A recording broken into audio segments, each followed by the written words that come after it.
आप सभी का द टीचर फैक्ट्री में स्वागत है। आज के क्लास में आप सभी देखेंगे प्रसिद्ध पुस्तकें और उनके लेखक।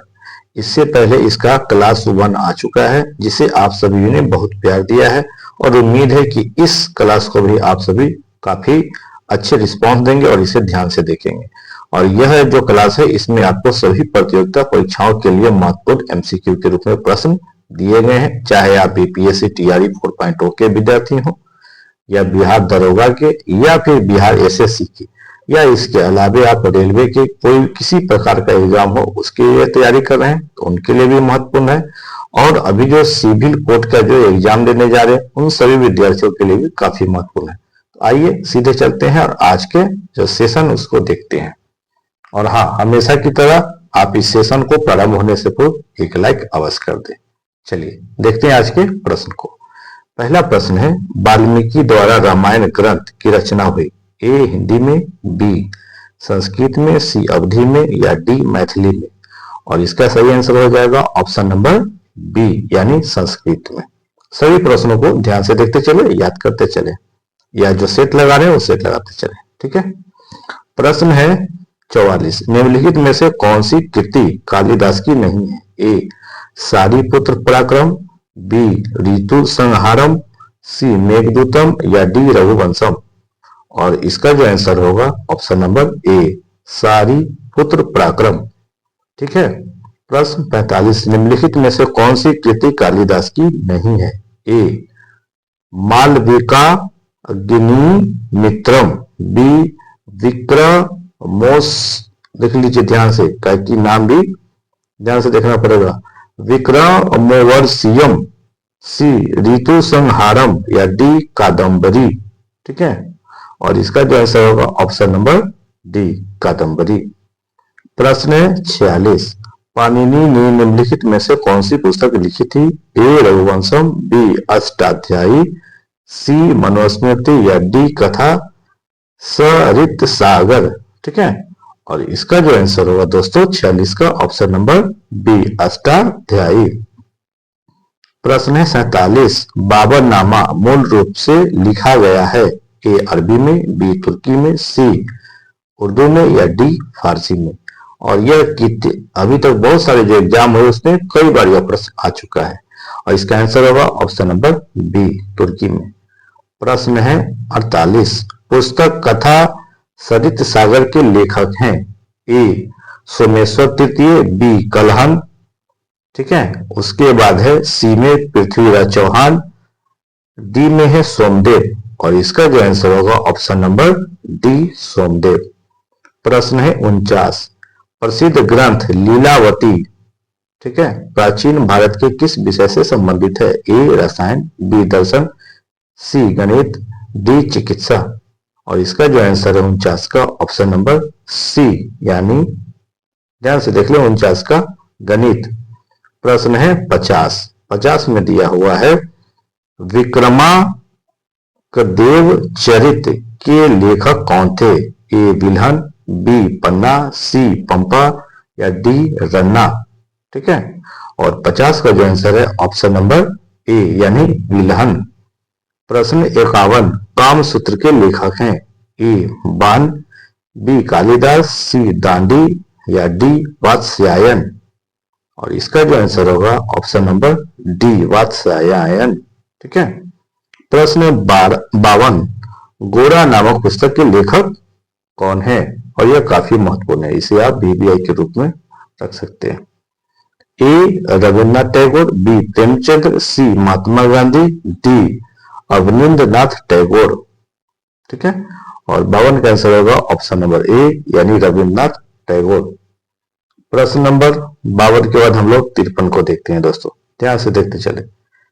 53 में है, अर्थशास्त्र किस विषय पर लिखी गई पुस्तक है? यह भी प्रश्न कई बार परीक्षाओं में आ चुका है। ए अर्थशास्त्र, बी राजतंत्र, सी राजनीति या डी साहित्य? और इसका सही आंसर होगा ऑप्शन नंबर सी राजनीति। ठीक है। बहुत सारे मित्र जो है अर्थव्यवस्था या अर्थशास्त्र दे देते हैं, तो ध्यान रखिएगा राजनीति। ठीक है। चलिए 54 नंबर में है, कबीर के दोहों के संग्रह का क्या नाम है? ए कवितावली, बी दोहावली, सी बीजक या डी सूर सागर। और इसका जो आंसर होगा 54 का सी यानी बीजक। प्रश्न 55, जायसी ने निम्नलिखित में से किसकी रचना की है? ए भ्रमर गीत, बी पृथ्वीराज, सी मृगावती या डी पद्मावत। ठीक है, और 55 का आंसर हो जाएगा डी पद्मावत। यह भी कई बार परीक्षाओं में आया है। 56 में है कालिदास कृत मालवी कागुनी मित्रम क्या है? ए कविता संग्रह, बी उपन्यास, सी नाटक या डी लघु कथा। और 56 का जो आंसर होगा ऑप्शन नंबर सी यानी नाटक। प्रश्न है 57, पंचतंत्र के रचनाकार कौन है? ए भारतेंदु हरिश्चंद्र, बी विष्णु शर्मा, सी कालिदास या डी चाणक्य। और इसका जो आंसर होगा 57 का ऑप्शन नंबर बी यानी विष्णु शर्मा। प्रश्न 58, श्रीमद् भागवत की रचना किसने की? श्रीमद् भागवत की रचना किसने की? ए तुलसीदास, बी कालिदास, सी वेदव्यास या डी वाल्मीकि। ठीक है, और 58 का आंसर हो जाएगा ऑप्शन नंबर सी वेदव्यास। प्रश्न 58 के बाद दोस्तों हम लोग चलते हैं 59 की ओर। ठीक है, ध्यान से प्रश्नों को देखते चले। 59 में है रज्यनामा किस ग्रंथ का फारसी अनुवाद है? ए पंचतंत्र, बी रामायण, सी कथा सरित सागर या डी महाभारत। यह भी प्रश्न कई बार परीक्षाओं में आ चुका है, देख ले इसका आंसर। ऑप्शन हो जाएगा यानी डी महाभारत, रज्यनामा यानी महाभारत। ठीक है, प्रश्न है 60, मिलिंद पन्हो है, काफी महत्वपूर्ण है, देखते चले सभी लोग, जरा भी स्किप ना करें। ए संस्कृत नाटक, बी जैन वृत्तांत, सी पाली ग्रंथ या डी फारसी महाकाव्य। और आंसर होगा ऑप्शन नंबर सी पाली ग्रंथ। चलिए 61 को देखिए, बंकिम चंद्र चटर्जी द्वारा निम्नलिखित में से कौन सी पुस्तक लिखी गई है? ए प्रतिज्ञा, बी दुर्गेश नंदिनी, सी महिला आंचल, डी चोखेर वाली। और आंसर होगा 61 का बी यानी दुर्गेश नंदिनी। प्रश्न है 62, निम्नलिखित में से किसकी तुलना मैकियावेली के प्रिंस से की जा सकती है? ए कालिदास का मालवी कागनी मित्रम, देखिए ध्यान से, बी में है कौटिल्य का अर्थशास्त्र, सी वात्स्यायन का कामसूत्र या डी तिरुवल्लुवर का देखिए कुरल। ठीक है, और इसका जो आंसर हो जाएगा 62 का आंसर हो जाएगा बी यानी कौटिल्य का अर्थशास्त्र। ठीक है, प्रश्न है 63, किस मुगल शासक ने अपनी आत्मकथा लिखी है? ए बाबर, बी हुमायूं, सी अकबर या डी शाहजहां। ठीक है, और इसका जो आंसर होगा ऑप्शन नंबर ए बाबर। ठीक, तेजी के साथ चलते हैं दोस्तों 63 के बाद 64 नंबर प्रश्न में। ठीक है, सारे प्रश्न काफी महत्वपूर्ण है, तो ध्यान से देखते चलिए आप। प्रश्न है देख लीजिए, उपनिषदों का फारसी भाषा में अनुवाद किसके प्रयास से हुआ? ए अकबर, बी जहांगीर, सी शाहजहां या डी दारा सिकोर। और 64 का आंसर होगा ऑप्शन नंबर डी दारा सिकोर। 65 में है प्रसिद्ध उपन्यास दुर्गेश नंदिनी किसने लिखा था? ए शरत चंद्र चट्टोपाध्याय, बी ईश्वरचंद्र विद्यासागर, सी बंकिम चंद्र चटर्जी, डी रविन्द्रनाथ टैगोर। और यह भी प्रश्न कई बार परीक्षाओं में आया है। ठीक है, 65 का हो जाएगा सी बंकिम चंद्र चटर्जी। प्रश्न है 65 के बाद हम लोग 66 की ओर रुख करते हैं। निम्न में से कौन पुराणों और महाभारत दोनों का संकलन करने वाले माने जाते हैं? ए ऋषि वशिष्ठ, बी ऋषि व्यास, सी ऋषि भारद्वाज या डी ऋषि वाल्मीकि। ठीक है, 66 का आंसर हो जाएगा ऑप्शन बी ऋषि व्यास। प्रश्न है 67, निम्नलिखित में से किस व्यक्ति ने किताब उल हिंद नामक पुस्तक लिखी थी?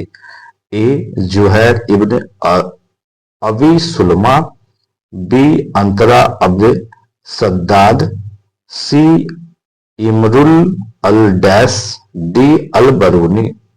ठीक है, 67 का जो आंसर होगा ऑप्शन नंबर डी अल बरूनी।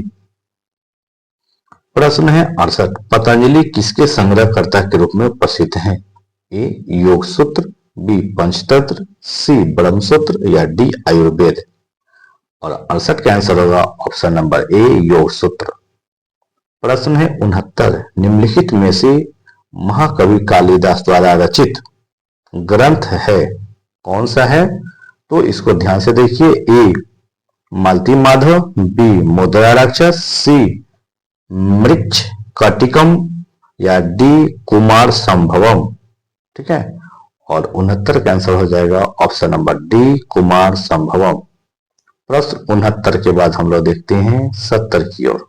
ठीक है, ध्यान से देखते चले। हिंदू विधि को सर्वप्रथम संहिताबद्ध किसने किया? ए वेदव्यास, बी वाल्मीकि, सी मनु, डी पाणिनि। और 70 का जो आंसर होगा ऑप्शन नंबर सी मनु। प्रश्न 71, किस भारतीय लेखक ने प्रसिद्ध पुस्तक मानसरोवर लिखी? ए प्रेमचंद, बी गीता सहगल, सी यशपाल, डी राम प्रसाद बिस्मिल। और इसका आंसर होगा ऑप्शन नंबर ए प्रेमचंद। 71 का बता देखिए, कुमार संभवम महाकाव्य किस कवि ने लिखा है? ए बाणभट्ट, बी चंद्रवरदाय, सी हरिसेन, डी कालिदास। ठीक है, 72 का आंसर हो जाएगा डी कालिदास। प्रश्न 73, समुद्रगुप्त के प्रयाग प्रशस्ति का लेखक कौन है? ए कालिदास, बी हरिसेन, सी रविकीर्ति, डी अज्ञात। और 73 का आंसर हो जाएगा बी हरिसेन।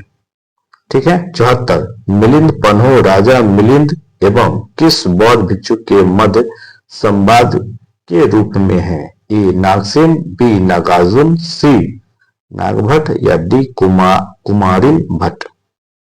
और 74 का जो आंसर होगा ऑप्शन नंबर ए नागसेन। अगर दोस्तों आपको ये सभी प्रश्न अभी तक याद नहीं हो सके तो दोस्तों आप क्या करें, इस वीडियो को 2 बार 3 बार जितने बार आप देख सकते हैं देख लीजिए, ताकि आपको ये पूरा कंठस्थ हो जाए। चलिए 74 के बाद 75 नंबर देख लीजिए क्या है। 75 में है, कौटिल्य के अर्थशास्त्र में किस पहलू पर प्रकाश डाला गया है? ए आर्थिक जीवन, बी राजनीतिक नीतियां, सी धार्मिक जीवन, डी सामाजिक जीवन। और 75 का आंसर हो जाएगा ऑप्शन नंबर बी राजनीतिक नीतियां। 96वां प्रश्न, चरक संहिता का विषय वस्तु है? ए राजनीति, बी औषधि, सी भवन निर्माण, डी भौतिकी। और 76 का आंसर हो जाएगा ऑप्शन नंबर बी औषधि। प्रश्न 77, ऋतु संहार किसकी कृति है? ठीक है, ए तुलसीदास, बी कबीरदास, सी कालिदास या डी सूरदास। और 77 का आंसर हो जाएगा ऑप्शन नंबर सी कालिदास। प्रश्न आप देख रहे हैं 78, ध्यान से देखें। 78 में है, राज तरंगिणी मूल रूप से किस भाषा में रचित है? ए डोगरी, बी संस्कृत, सी हिंदी या डी पाली। यह भी प्रश्न कई बार परीक्षाओं में आया है और इसका आंसर होगा ऑप्शन नंबर बी संस्कृत। अब देखिए 79, मालती माधव किसकी कृति है? ए बाणभट्ट, बी हर्षवर्धन, सी भवभूति, डी शूद्रक। और इसका जो आंसर हो जाएगा सी यानी भवभूति। 80 नंबर प्रश्न देखिए, जातक कथाएं कई बार सुने होंगे आप, किसके जीवन पर आधारित है? ए वैदिक ऋषि, बी जैन तीर्थंकर, सी बोधिसत्व या डी इनमें से कोई नहीं। ठीक है, और 80 का आंसर हो जाएगा ऑप्शन नंबर सी बोधिसत्व। चलिए 80 के बाद प्रश्न नंबर हम लोग देखते हैं 81। काफी महत्वपूर्ण प्रश्न अब सब है, सभी को ध्यान से देखते चलिए। अब 81 में आईने अकबरी के लेखक हैं, काफी आसान प्रश्न आपको मिल गया। ए अकबर, बी अबुल फजल, सी अमीर खुसरो, डी शेरशाह सूरी। और 81 का आंसर हो जाएगा ऑप्शन नंबर बी अबुल फजल। प्रश्न है 82, प्रसिद्ध पुस्तक जंगल बुक किसने लिखी है? A Rudyard Kipling, B Bhaskaracharya, C S Randhawa, D M Forster. और इसका जो आंसर है 82 का ऑप्शन नंबर ए यानी रुडयार्ड किपलिंग। प्रश्न है 83, वेल्थ ऑफ नेशंस के लेखक कौन है? A Adam Smith, B David Ricardo, C J M Keynes, D Gunnar, देख लीजिए गुन्नार मिर्टल। और 83 का जो आंसर होगा option number A Adam Smith. प्रश्न 84, एरिया ऑफ डार्कनेस के लेखक हैं, कौन है भाई? ध्यान से देखिए। ए विक्रम सेठ, बी बीएस नायपाल, सी के एम पन्नीकर, डी मोहन सुंदर रंजन। और इसका जो आंसर होगा 84 का option number B BS Naipaul. दोस्तों, आपको यह सेशन कैसा लगा कमेंट करके अवश्य बताएं, और आप हमारे इस चैनल पर पहली बार हैं तो आपका स्वागत है, और अगर आपने अभी तक हमारे इस चैनल को सब्सक्राइब नहीं किए हैं तो सब्सक्राइब अवश्य कर ले, ताकि इस तरह की सभी महत्वपूर्ण वीडियो आप तक सीधे पहुंच सके। और दोस्तों, अभी तक भी अगर आपने हमारे इस सेशन को लाइक नहीं किया तो एक लाइक अवश्य कर दे। मिलते हैं फिर अगले वीडियो में, तब तक के लिए बहुत बहुत धन्यवाद। अपना ख्याल रखें। Thank you.